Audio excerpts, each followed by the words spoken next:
Yuk anak-anak, kita lanjut ya ke pembelajaran 6 ya. Kita akan belajar tentang jenis olahraga. Pak Guru sedang mengenalkan banyak jenis olahraga. Ada jenis olahraga yang anak-anak sudah tahu. Ada juga yang anak-anak belum tahu. Ada karate, ada lari gawang, ada tenis meja, ada tolak peluru, dan lompat jauh. Apakah kalian sudah tahu olahraga tolak peluru? Kalau belum, nanti bisa minta tolong kepada ayah atau ibu untuk mencarikannya di internet. Bu Siska bercerita sedikit tentang tolak peluru. Olahraga tolak peluru berarti pemainnya melemparkan sebuah peluru berbentuk bola yang terbuat dari besi. Dilemparkan sejauh mungkin dengan cara yang tepat. Nanti yang lemparannya paling jauh dan dengan cara yang tepat, maka dia yang akan menjadi pemenang. Lalu, adakah di antara kalian yang sudah tahu tentang lari gawang? Lari gawang berarti para pemain atau atletnya berlari sambil melewati rintangan. Rintangannya berbentuk seperti gawang kecil. Jaraknya ada yang jarak pendek, 110 meter, atau 100 meter. Ada yang lari jarak jauh, 400 meter.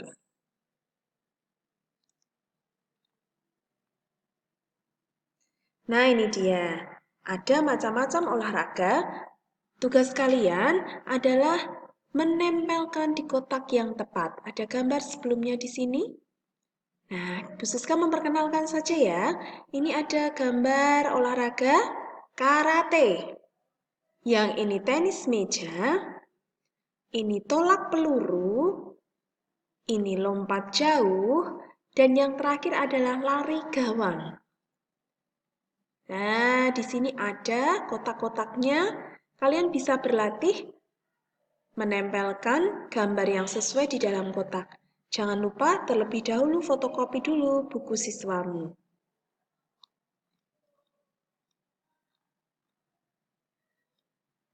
Kira-kira apa ya olahraga kesukaanmu?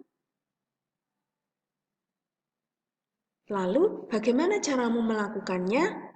Kapan kamu bisa melakukannya? Dan dengan siapa kamu melakukannya? Kalian bisa bercerita. Bercerita di depan ayah atau ibu atau di depan saudara.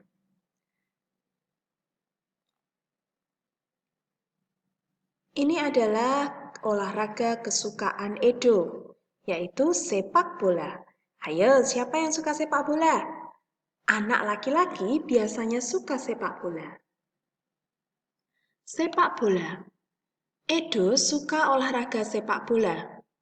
Satu tim sepak bola terdiri atas 11 pemain. Mereka saling bekerja sama. Ada 2 tim dalam pertandingan. Setiap pemain membela timnya masing-masing.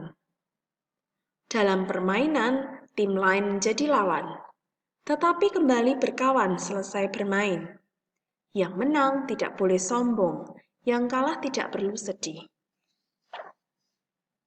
Itu tadi olahraga kesukaannya Edo, yaitu sepak bola. Di dalam cerita tadi diceritakan bahwa satu tim sepak bola terdiri dari 11 pemain. Agar menang, mereka harus saling bekerja sama. Ada 2 tim yang bertanding. Masing-masing jumlahnya 11 ya. Ketika bertanding atau bermain, maka mereka akan saling bermusuhan. Mereka akan saling berlomba untuk paling banyak mencetak gol. Tetapi setelah selesai bermain, mereka kembali berkawan. Tim yang menang tidak boleh sombong. Tim yang kalah tidak boleh marah ataupun bersedih. Pertandingan sepak bola telah selesai. Ternyata tim sepak bola Edo kalah. Edo pulang ke rumah.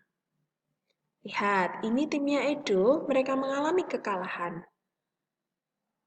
Beri tanda centang untuk sikap yang boleh Edo lakukan di rumah, dan tanda silang untuk sikap yang tidak boleh Edo lakukan di rumah. 1. Edo menceritakan pertandingan sepak bola kepada ibu. Boleh ya? Justru kita harus terbuka dengan orang tua. Apa yang kita alami, kita ceritakan kepada orang tua. Berarti kita beri tanda centang. Edo menangis meraung-raung. Boleh tidak seperti itu? Jika kalah, kemudian marah, sedih, menangis meraung-raung. Menangis meraung-raung itu artinya menangis dengan kencang sambil teriak-teriak. Tidak boleh ya, maka diberi tanda silang. Edo menyampaikan bahwa tim lawan bermain curang. Belum tentu ya. Mungkin Edo kalah bukan karena tim lawannya bermain curang. Bisa jadi permainan tim lawan jauh lebih baik dari permainan tim Edo. Apa yang kita ceritakan kepada orang lain harus sesuai dengan kenyataan. Kita tidak boleh berbohong, kita tidak boleh menuduh orang lain. Maka sikap Edo ini tidak baik, kita beri tanda silang. Edo melempar tas dan sepatunya. Sikap ini tidak baik, maka kita beri tanda silang. Seharusnya tas dan sepatunya diletakkan di tempatnya dengan benar. Jika sepatu kotor, maka harus segera dicuci. Edo akan berusaha lebih baik dalam pertandingan selanjutnya. Ini adalah sikap yang baik, maka kita beri tanda centang.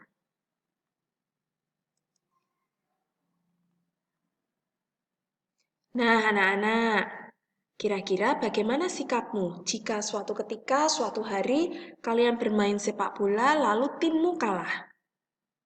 Apakah kalian akan marah? Tidak ya. Apakah kalian akan bersedih? Tidak, karena ini hanya permainan. Sedih yang terlalu lama itu tidak baik. Tidak boleh. Apakah kalian akan menangis meraung-raung? Tentu tidak. Sikap yang terbaik jika timmu kalah adalah menerima kekalahan. Mengucapkan selamat kepada tim yang menang. Setelah itu, kalian harus rajin berlatih lagi agar bisa menang di pertandingan selanjutnya. Kira-kira apa yang akan kamu lakukan di rumah? Kalian bisa menceritakan kepada orang tua, berbagi cerita bahwa ternyata timmu kalah. Lalu kalian segera bisa mencuci tangan, kaki, dan mandi. Jika tadi Edo sudah bermain sepak bola, sekarang kita akan mendengarkan cerita kegiatan di sekolah Udin. Sekolah Udin akan mengadakan pertandingan bulu tangkis. Sekolah akan membutuhkan banyak kok. Siapa yang tahu apa itu kok? Kok adalah bola dalam permainan bulu tangkis. Nih, di ujung kok ini terbuat dari bulu ayam, ya. Ayo, bantu Udin dan Pak Guru menyiapkan kok untuk pertandingan. 4 kok ditambah 2 kok. Kita hitung. 4, 5, 6. Berarti butuh 6 kok. 3 kok ditambah 4 kok. 3 kok tambah 4 kok. Ada berapa? 7. 1 kok ditambah 6 kok. Hasilnya adalah 7. 5 kok ditambah 3 kok.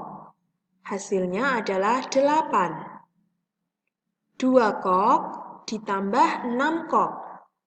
Hasilnya adalah 8. 4 kok ditambah 5 kok.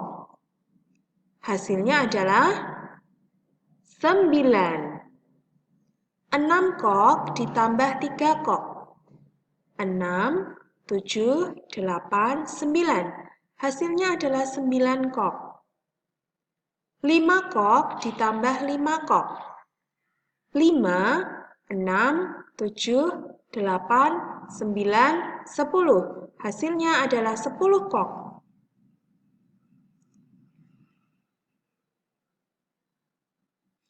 Nah, ini ada soal cerita. Kalian bisa mengerjakan sesuai dengan contoh.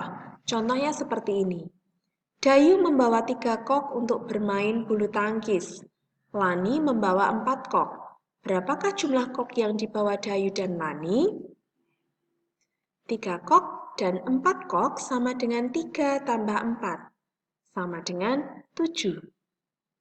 Jumlah kok Dayu dan Lani ialah 7 kok. Nanti kalian bisa belajar mengerjakan soal-soal cerita di bawah ini. Jangan lupa tetap teliti saat mengerjakan. Subtema 1, tema 2 sudah selesai. Setelah belajar, Bu Siska berharap anak-anak bisa mengamati dengan baik gambar kegiatan yang bermanfaat bagi kesehatan tubuh. Anak-anak bisa mengetahui aturan yang berlaku ketika bermain dan berolahraga. Anak-anak bisa mengetahui dan mengenal bunyi alam dan bunyi buatan. Anak-anak juga sudah bisa menyimak cerita tentang manfaat pemanasan sebelum olahraga. Sudah tahu ya manfaat pemanasan? Yang kelima, anak-anak bisa memeragakan gerakan-gerakan pemanasan. 6. Anak-anak sudah paham tentang gambar jenis-jenis olahraga. 7. Anak-anak bisa bercerita hal-hal yang boleh dan tidak boleh dilakukan ketika bermain dan berolahraga. 8. Anak-anak bisa menghitung dan menjumlahkan benda. 9. Anak-anak sudah belajar membaca cerita tentang manfaat olahraga. 10. Anak-anak bisa melakukan gerakan permainan simpai. 11. Anak-anak bisa mengenal alat-alat yang bisa mengeluarkan bunyi-bunyi buatan. 12. Anak-anak bisa berdiskusi tentang berbagai jenis olahraga yang merupakan cara untuk memelihara kesehatan. 13.